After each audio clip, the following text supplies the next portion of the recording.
আসসালামু আলাইকুম, welcome to kitchen diary by Jasmine. আজকে বানিয়ে দেখাবো একটি ডেজার্ট, মালাই পুডিং।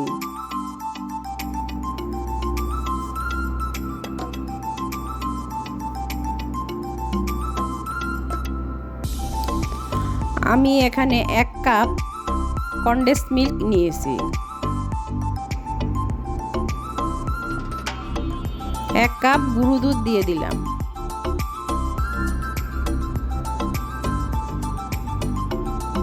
1 চামচ ঘি দিলাম। এখন সব উপকরণগুলো একসাথে মিশিয়ে ভালোভাবে মিক্স করে নিব।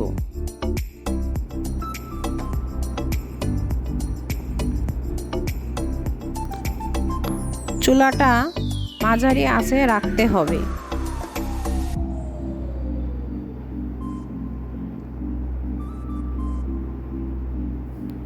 আস্তে আস্তে করে ভালোভাবে নাড়তে হবে।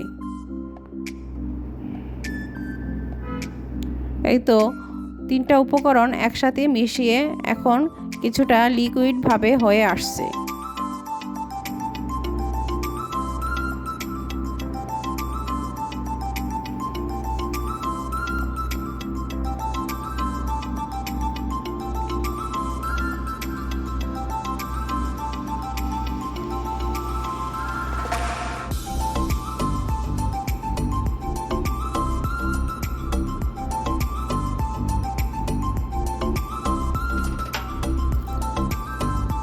এখন কনডেন্স মিল্ক ও দুধ একসাথে জাল দিয়ে যখন প্যানের গায়ে লেগে আসবে তখন আমি এক কাপ লিকুইড দুধ দিয়ে দিলাম।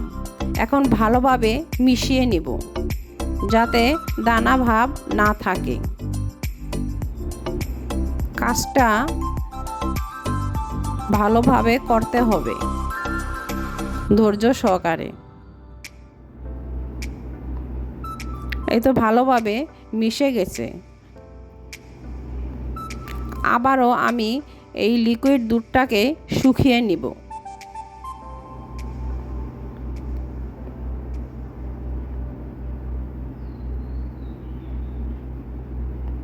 নাড়ার উপরেই রাখতে হবে, তা না হলে তলানিতে লেগে যেতে পারে।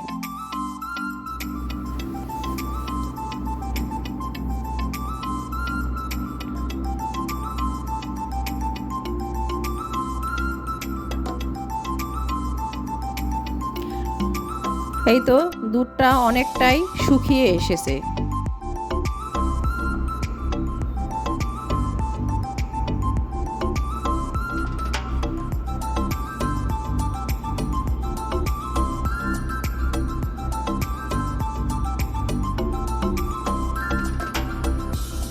এখন আমি আরও 2 কাপ লিকুইড দুধ দিয়ে দিব।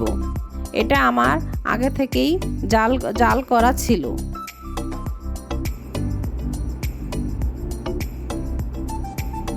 এখন ভালোভাবে নাড়তে হবে যাতে কোনো লাম্পস না থাকে বা দানা না থাকে।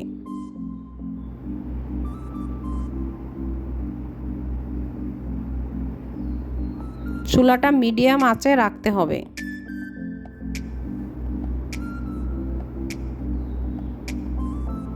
এই তো একটা বলক এসেছে।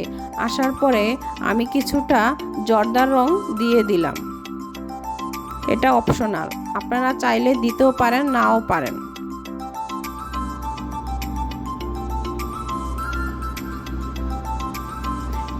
এখানে আমি 2 চামচ আগার আগার পাউডার গুলিয়ে নিব একটু পানির সাথে।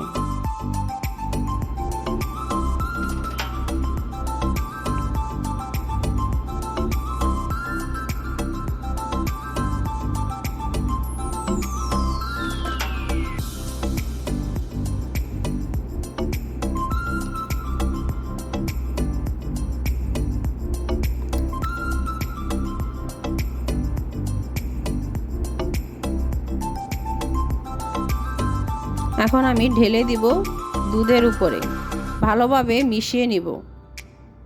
যখন 2টা বলক এসে যাবে তখন পুডিংটা নামিয়ে ফেলতে হবে।